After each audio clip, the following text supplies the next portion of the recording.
Hey Dirt Magicians! Most gardeners find garden planning to be one of the most arduous, overwhelming tasks of the gardening season.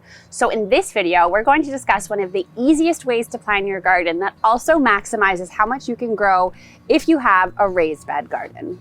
Is that the square foot gardening method? It is, Dee. So this method of planning was developed by Mel Bartholomew back in the 80s, and he was an engineer that wanted to find a way to maximize how much he could get out of a small garden space. So each square foot is its own vegetable in the planning process. Now his method of square foot gardening also includes a type of soil to use, but because soil is so diverse, we're not going to focus on that piece, just the garden planning piece, but you just need a loose, rich soil. Man, I find garden planning so overwhelming that I'd prefer not to do it actually. So I'm super grateful to Stella for letting me into the garden so that I can actually see how to do this in an easier way. So Brie, what does it take to plan using the square foot gardening method? Step one is to measure out your garden bed and then write it down on a piece of paper. Grid paper is best if you have it. But I don't have any grid paper. That's okay. Regular line paper or printer paper is fine too. You might just want to use a ruler to help with the dimensions. Step two, divide your garden into square feet.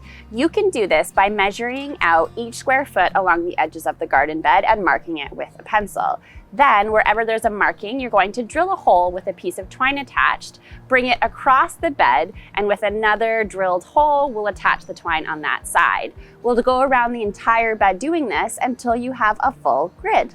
Seems easy enough. I'm assuming that Stella has already added all of her compost and amendments for the year. Yes, definitely. It would be a lot harder to amend the soil square by square at this point, so they've done it beforehand. Now, step three is we're going to go back to our map, and each square foot, we're going to choose one vegetable to plant in that square foot. Oh, gotcha. So each square is its own vegetable. That really does simplify it in my mind. Right? And Dee, just a few tips on planning. All of our trellised plants we're going to want to put at the edges of the bed so that we can create a trellis for them easily and access those plants. So this includes things like our vining tomatoes, our cucumbers, our beans, and our peas. Another thing to note is that certain plants are going to need more than 1 square foot in the garden. For example, my broccoli and my cauliflower. And things like summer squash, I actually need 4 square feet for one plant. Oh, those are really good tips. I would have only thought that my zucchini needs 1 square, not 4. Step 4, determine how many plants can fit into each square foot, aside from the ones that I mentioned that need more than 1 square foot. And what's great about this method is that it's either 1, 2, 4, 6, 9, or 12 done in a grid-like way.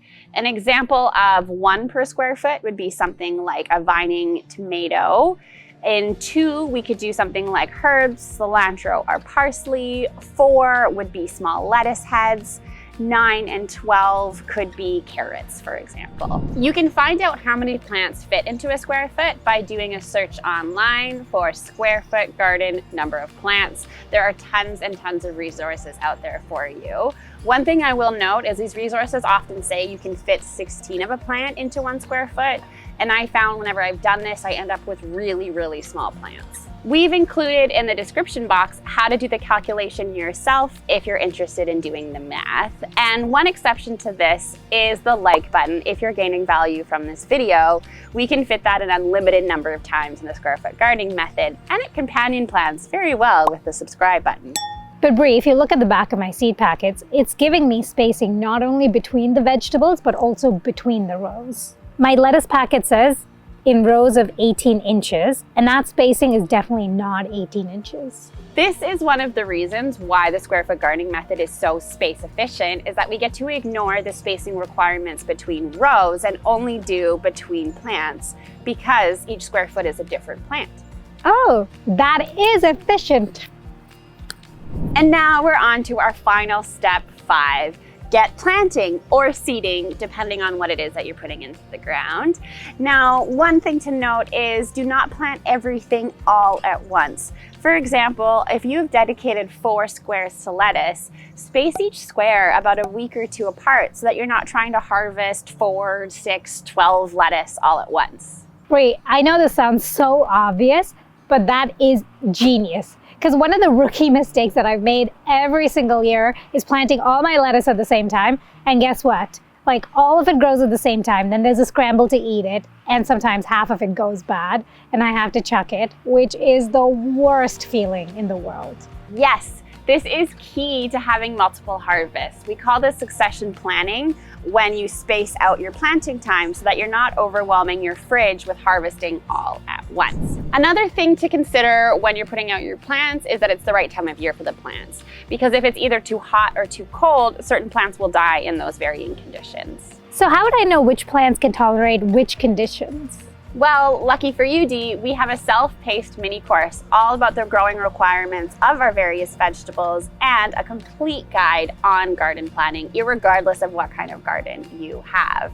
We'll take you from being a trial and error gardener to a fully fledged gardener by understanding the why and the how and the science of vegetable gardening. So make sure to check the description box below for a link all about the mini course. Bri, I think the most important thing that you've taught me is that for me to go from being just a plant and pray gardener to a scientific gardener, I have to know some of the fundamentals and the basics and the science of the why and the how. So I'm super excited about this course.